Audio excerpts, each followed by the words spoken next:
Hello, everybody. My name is Michelle Williams, just in case some may not know. I can't assume everybody knows because there are some that don't know. Anyway, today has been an awesome day. Monday, March 31st, a day that I will never forget. Today is the day that my single We Break the Dawn debuted on People.com. Did I hear correctly that BET didn't want to play your video because they didn't think it was black enough? No, that was a misunderstanding. Okay. Are they going to play the video? In 2008, Michelle Williams did something unexpected. She dropped an electro-pop album before it was the norm, but instead of being celebrated, it was largely overlooked. The album, which explored heartbreak and liberation, was seen as a step too far from her R&B roots. As a result, it received limited push by her label, with many media outlets refusing to play the lead single, which ultimately stunted the album's launch. In this video, we'll take a look at the album to understand whether the project was ahead of its time, or if the industry just wasn't ready for Michelle's bold reinvention.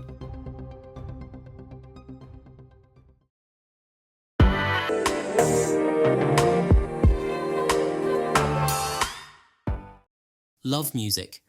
Dive deeper into the stories behind the hits and hidden gems, and explore the eras that have defined some of your favourite artists. Subscribe now and never miss a beat. Hit that bell icon so you're always the first to know when I drop new content. Now back to the video.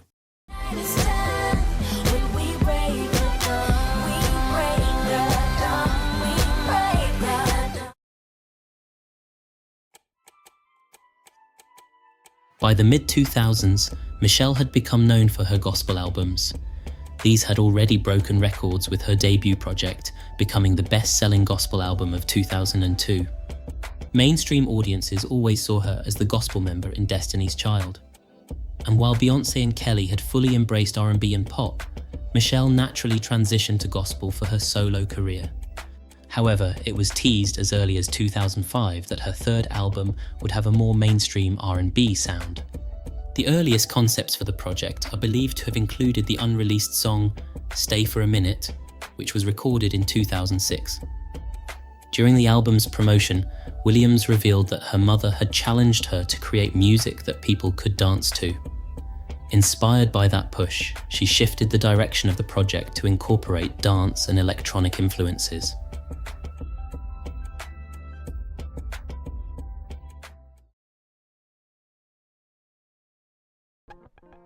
From the early to mid-2000s, pop was heavily influenced by R&B, thanks to artists like Usher, Beyoncé, and Justin Timberlake. Timbaland and the Neptunes shaped the sound with futuristic yet groove-heavy beats, and even traditional pop acts like Britney Spears and Jessica Simpson leaned into this sound. Electropop and dance influences were present, but while they weren't dominating yet, there were hints of what was coming. Madonna's 2005 album Confessions on a Dance Floor was a fusion of pop with electro and dance sounds. Nelly Furtado's Loose in 2006 showcased pop with electronic textures, and Britney Spears' Blackout in 2007 was a darker, clubbier sound, incorporating Eurodance elements. But at the time, these were more outliers than the standard across the pop landscape, and it was around 2008 when electronic elements started creeping into the mainstream. Lady Gaga dropped Just Dance and Poker Face, reintroducing electro-pop to the masses. Rihanna's Good Girl Gone Bad Reloaded included Disturbia, one of her first forays into electro-pop, and Kanye West released 808s and Heartbreak, an auto-tuned, synth-heavy album that influenced future pop and hip-hop. By the end of the decade, artists across all genres including R&B, hip-hop, and even rock were leaning into dance and electronic sounds. It's likely that Michelle and her team saw the upcoming shift in the R&B and pop landscape during the album's creation and attempted to get ahead of this sound. Michelle had also stated that she had been keen to experiment with different sounds for this third project. She's already had huge worldwide success as one-third of R&B sensation Destiny's Child, and has topped the US gospel charts with the first of her 2 solo records. Now Michelle Williams is back with a third album and a whole new sound. Her first pop record, Unexpected, is just that. it was just an unexpected route for me to go. And then too, my life for the past 8-9 years have been just this unexpected journey. And I kind of wanted people to go through that journey with me through my music. And so I think unexpected definitely takes you on a journey. I grew up listening to all types of music. My father kept us always on our toes musically. And so I know he's proud of me on this album, because my influences on this album was, I would say, Whitney Houston, Annie Lennox, Sting, Prince, and Sheila E. So those were my influences for this album. I'm doing something that some people might have said I couldn't do, something that could not be done. I decided to step out the box, outside of my comfort zone, and do something totally different, something totally unexpected.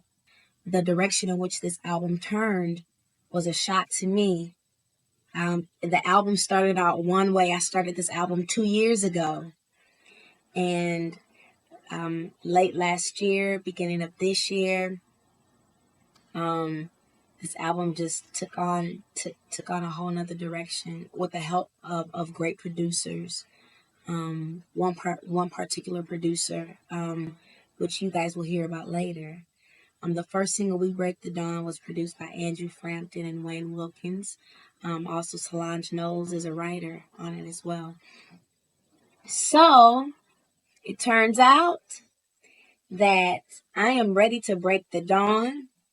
Y'all need to come on and break the dawn with me. We Break the Dawn officially premiered on People.com in March 2008. Written by Solange Knowles, Andrew Frampton and Wayne Wilkins, with production by the latter two, it served as the lead single. It was initially rumoured that the song Stop This Car was meant to be the lead single, which had a more traditional R&B sound, but was changed. It's likely this was due to the song not fully showcasing the album's overall electro-inspired sound. The track features an up-tempo, synth-driven beat with elements of house and dance pop, fitting right in with the emerging electro-pop wave. The layering of the synths is lush and dynamic, with shimmering staccato melodies that push the song forward. The chorus has a dreamy, euphoric quality, giving the track a sense of release and freedom. Michelle's rich, gospel-trained voice is on full display, especially in the verses. She doesn't hold back her signature vocal runs, but the delivery is more restrained and polished for the pop format. Her vocals are layered in the chorus, blending her natural strength with softer, breathy undertones.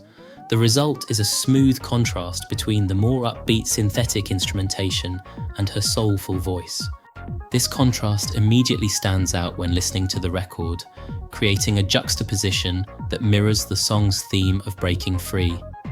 The visual complements the song's energetic and free-spirited vibe, with a sleek aesthetic that matches the sound. Directed by Phil Griffin, the video showcases liberation, as Michelle is seen dancing in the street after being caught by the paparazzi. This visual narrative echoes the song's theme of freedom and escapism. After the single was released, there was a lot of buzz from fans online who were pleased with the new sound Michelle was exploring.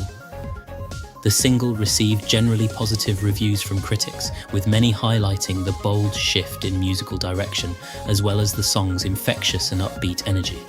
It was acknowledged that Michelle had stepped out of her comfort zone, embracing a more mainstream dance pop sound. The song was seen as an exciting departure from her previous gospel-influenced work. Critics were impressed by the singer's powerful vocal performance, noting that she maintained her trademark soulful delivery while adapting to the pop and dance genre.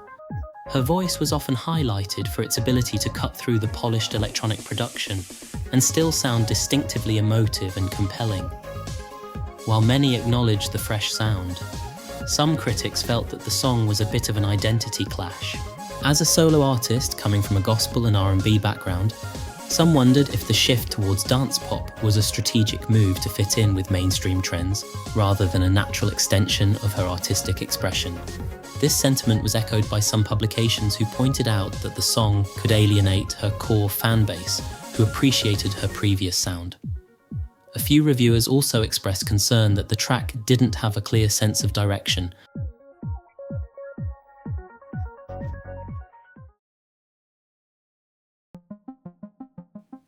There was a notable rumour surrounding the single when it was released that some black media outlets with a focus on R&B and urban music were hesitant to support the song or give it airplay due to its mixed genre and shift away from Michelle's more traditional roots.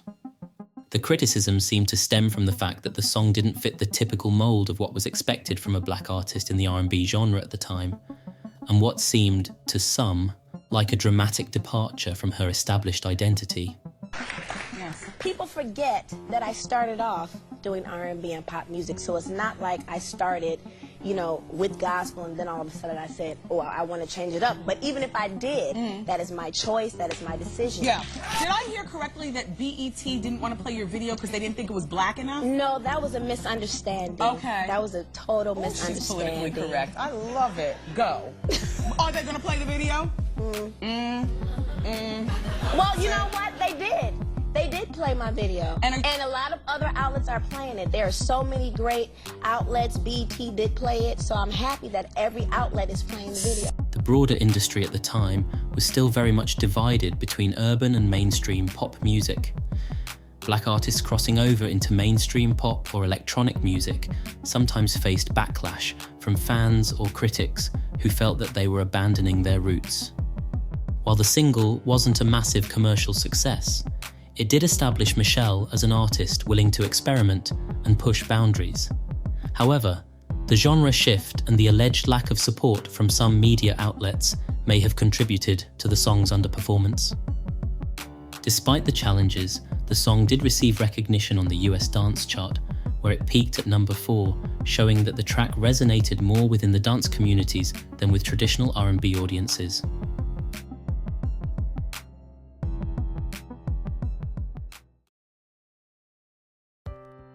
Released as the second single, The Greatest is a blend of pop R&B and a hint of soul.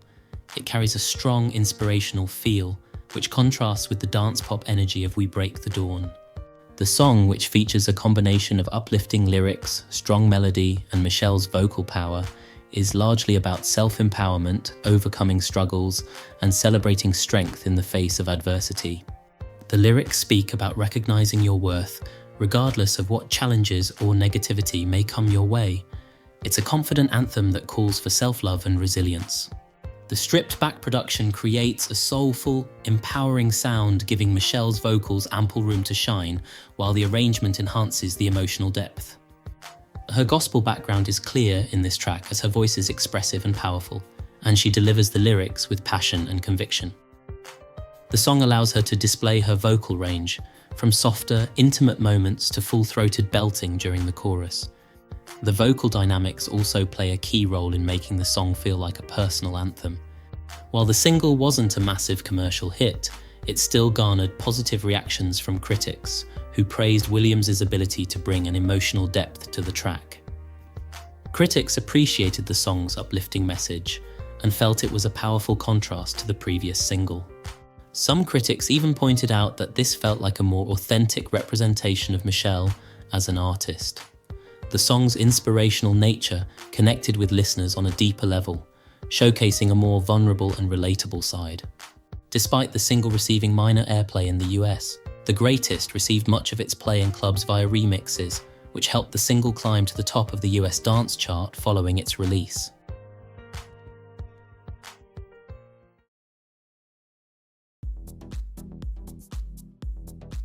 Hello Heartbreak was chosen as the third and final single.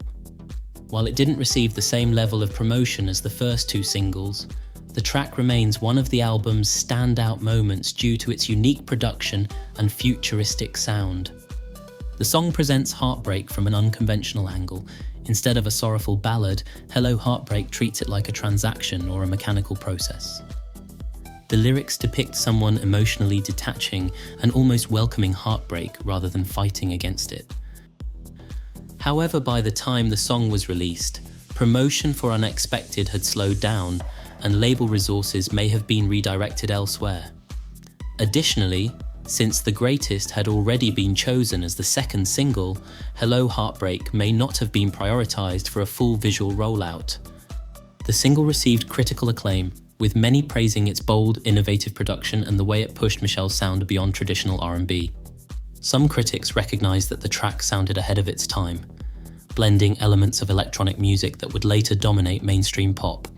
Although it wasn't heavily promoted as a single, the song became a fan favourite and is often cited as one of the album's highlights. When the album dropped in August 2008, Unexpected received generally positive reviews from critics, who praised Michelle's bold shift in sound and her embrace of dance pop. Reviewers highlighted tracks like Hello Heartbreak for its Kylie Minogue-esque production and We Break the Dawn as a radio-friendly standout. While the album's high production quality was widely praised, some reviewers noted that the later tracks felt formulaic, and others expressed disappointment that the album lacked lyrical depth compared to Williams' gospel roots. However, many considered Unexpected a fun, unpretentious pop record that proved Michelle could step outside her comfort zone and deliver a fresh, new sound. The project landed at number 42 on the Billboard 200, but quickly fell off the chart due to lack of label support and poor chart placement of the singles released. In an effort to extend the era, Michelle announced in a video blog that her team were finalising a remix version of the album, initially planned for release in North America and Asia. Then, in June 2009, she shared via social media that the remix album would also receive a full UK re-release, with Hello Heartbreak set as the lead single. Williams also mentioned that the remix album was nearly complete, featuring hip-hop and jazz-inspired versions of some original tracks. However, by the end of 2009, no further updates were given, and the remix album and UK reissue were ultimately never released, suggesting that both projects were scrapped. Sonically, Unexpected was arguably ahead of its time, particularly in how it embraced dance pop and electronic music. Had it been released a year or two later, it might have benefited from the massive electro-pop explosion that was seen in 2010, as audiences at that point were more accepting of R&B artists experimenting with electro and dance sounds. Michelle's transition across genres may have confused some fans, making it harder for them to embrace the shift. Additionally, the lack of push, particularly from urban radio platforms, limited the album's reach among her core audience. A lack of strong marketing and label support further hurt its success, with planned re-releases and a remix album ultimately being scrapped, preventing the project from gaining long-term momentum. Looking back, Michelle took a risk, stepping outside of expectations, and delivered an album that, years later, still holds up as a dance pop hidden gem. While it may not have gotten the full recognition it deserved at the time, its influence and Michelle's willingness to evolve proved that great music always finds its audience.